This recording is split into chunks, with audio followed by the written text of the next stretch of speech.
My name is Deepak Mahtani, and I come from a Sindhi background. My parents were from Pakistan before partition, and at Pakistan, because they were Hindus in a very Muslim area, they had to flee Pakistan, and with less than a couple of hundred rupees, came to North India. Moved then to Bombay, and within 6 months, my father decided, at that time he had 2 children, I'm the youngest of 5, decided that India was not the place for him to be and not a place for bringing up family. Because he was a businessman, he decided to try his luck elsewhere. So he went to the ports, and because there weren't very many passenger ships then, he got on a cargo ship and told the captain, "Where are you going?" He said, "Indonesia." He said, "How far is that?" He said, 6,000 miles away. "Excellent. Count 4 baggages tomorrow morning at 6 o'clock.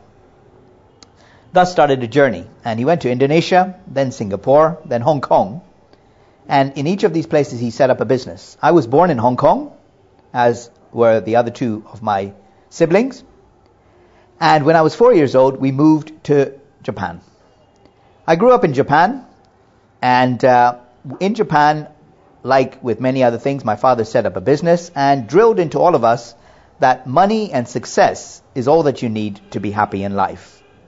Our mother passed away when I was 12 from kidney disease, and that was quite a difficult situation.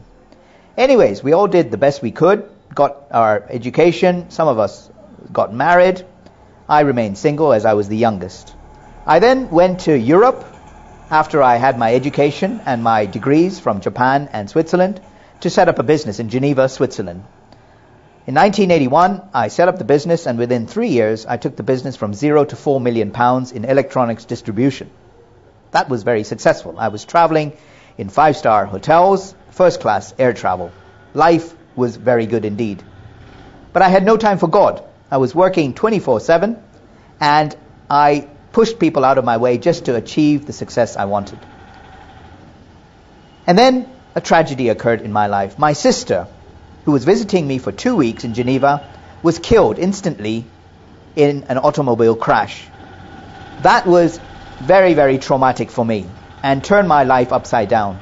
For 6 months, I went through a major depression and started to smoke and drink quite heavily. I lost interest in the business and became even suicidal. Until one day I met another Sindhi believer in Geneva who introduced me, or tried to introduce me, to his faith, the Christian God.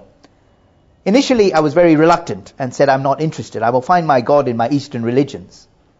But gradually he took me through a process and told me, "Don't reject the Christian God because of Christians or the church, but focus on the man, Jesus, and what he says, his words. And based on that, make your decision." Now, I had a Bible, and in it were some red letter words in the Gospels, and I read those and gradually started to believe in this God. I made some prayers, childlike prayers, asking God to give me one good night's sleep. And after I had prayed to all the other gods, including Buddha and Allah, nobody answered that prayer until Jesus Christ. Today, I must admit, after 20 years as being a follower of Jesus Christ, He has answered every one of my prayers. I am, I would say today, more successful than I ever was before.